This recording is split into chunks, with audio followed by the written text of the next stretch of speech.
No matter where your travels may take you, only once in your life can you tread new ground for the first time. And where I have just landed is brand new for me.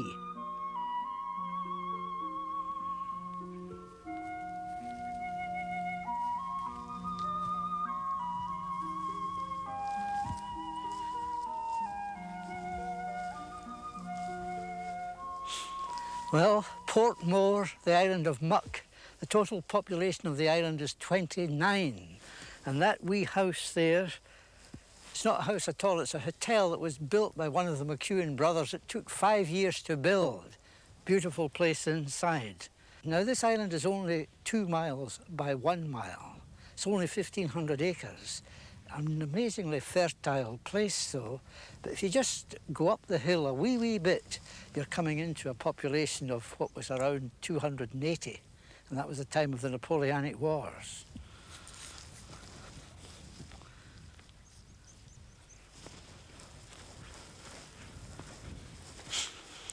At the time of the Napoleonic Wars, there was money in Muck from seaweed, hence the reason for these houses. The people were given plots where they could grow potatoes, enable themselves to live while they were burning seaweed on the shore to produce ash, soda ash.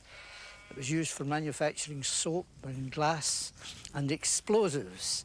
And when the bottom fell out of the market, 150 of the kelpers, as they were called, were evicted. And the remainder, 47 families, were allowed to stay. But they couldn't make a living here. They had to leave, and they left for Cape Breton and Nova Scotia. And it must have been a sad day in some ways for them to sail away to a life which was certainly very uncertain, because there was a lot of poverty abroad in these days too.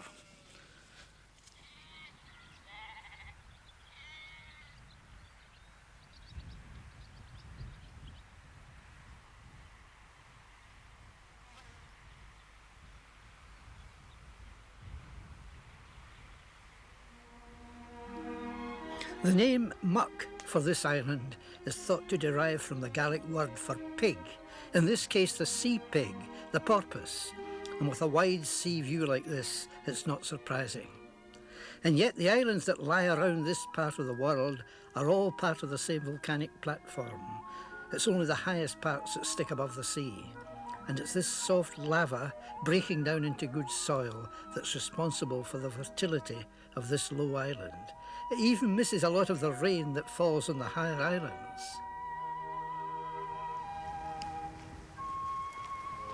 The only stretch of road is on a raised beach, but how about this for a view from your front door?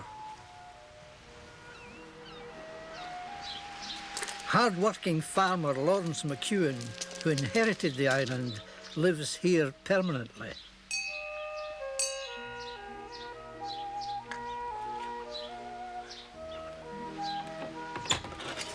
Hello, Lawrence. Good afternoon, Tom. How nice to see you. Oh, great to be here on a day like today. It certainly is. Oh, what a view. Well, even I never tire of it, even when the weather's not quite as good as it is today. Is that what makes you stay here? Well, just one of the reasons. Well, I've got to say that I don't think I've had such a pleasant 1.5 mile walk along that road anywhere in my life. You were born here, Lawrence, but you never get tired of the view.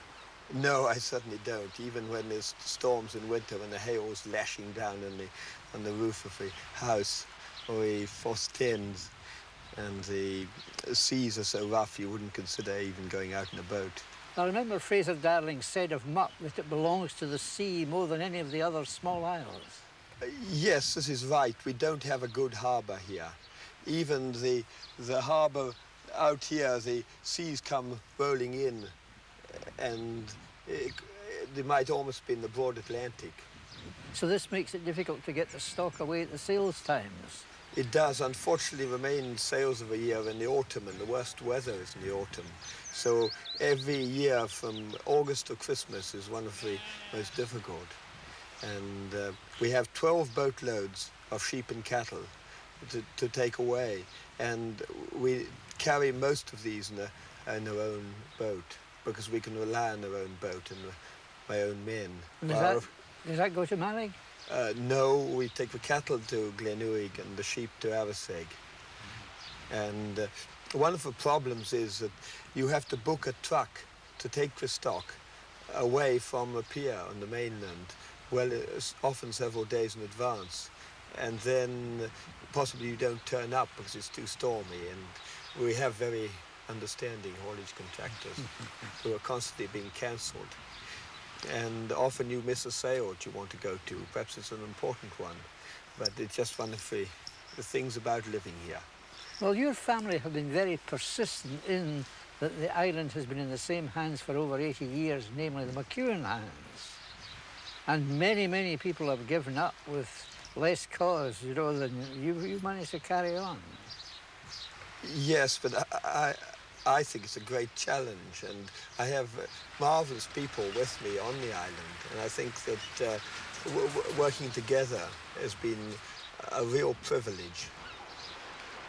Well, I remember reading years ago that you said that you would like to see the population of Egg high, and you would like to see Muck with a good deal more folk on it. Are you fairly happy with the present population, which seems to me a good balance?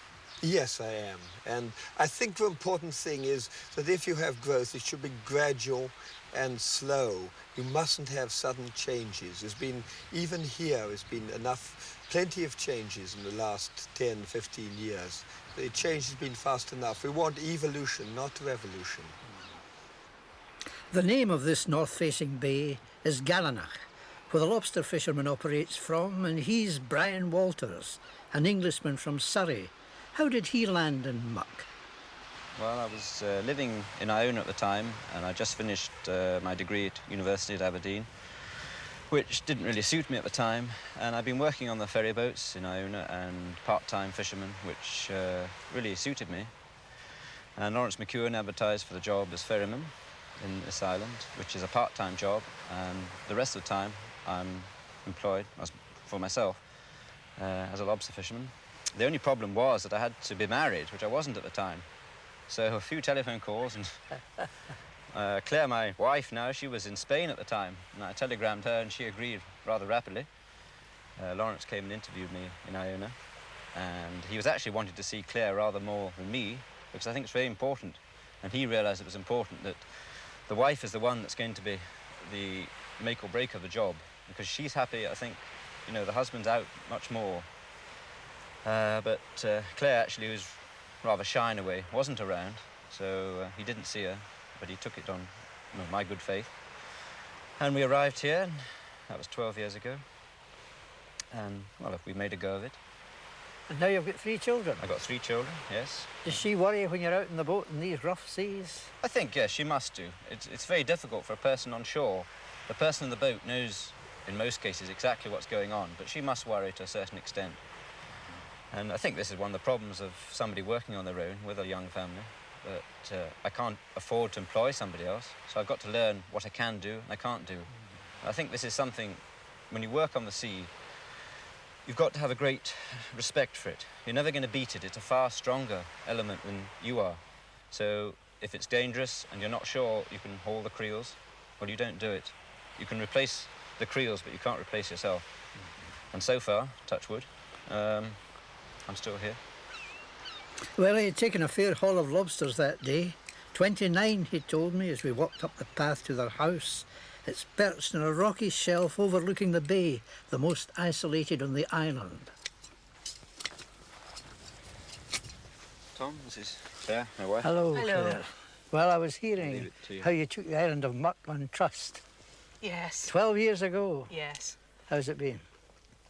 Very good on the whole. Very good. I've enjoyed it very much. I love the way of life. It's terrific. Really terrific.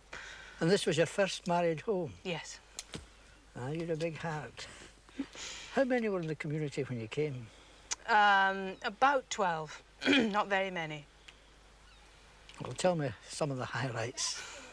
You remember them? Oh, I don't know about that. It's, well, there are many more people now, and there weren't any children when we first came, and there are now about 12. So perhaps we're having a population explosion. You had a hand in it? Yes, yes. Yes. Yes, enough though, enough. Otherwise, I mean, the way of life's very good indeed. You certainly live your life It takes much longer and it's much slower and you're quite busy, but it's very good. Very good. You don't miss the bright lights? No, I never was a great one for the bright lights. It'd be nice to be able to get away a bit more often, but you can't have everything. As Brian says, if it was easier to get here and go away, you'd have many more people here, which is true. Yes, well, he was saying to me earlier, if somebody came and built a house here, he would want to leave. So he must be an isolationist. Yes, I think so. Yes, yes. Although he isn't an islander, he's very much like an islander, which I'm not so much, but it certainly suits me very well. Do you think you would see your life out here? Oh, I don't know. I just don't know. I really don't. A lot of it's very good, part of it's...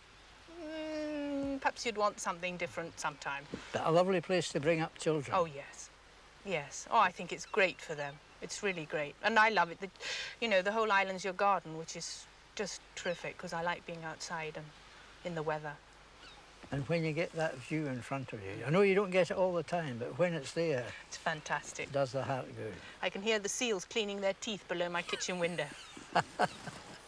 Well, well, long may it continue for you.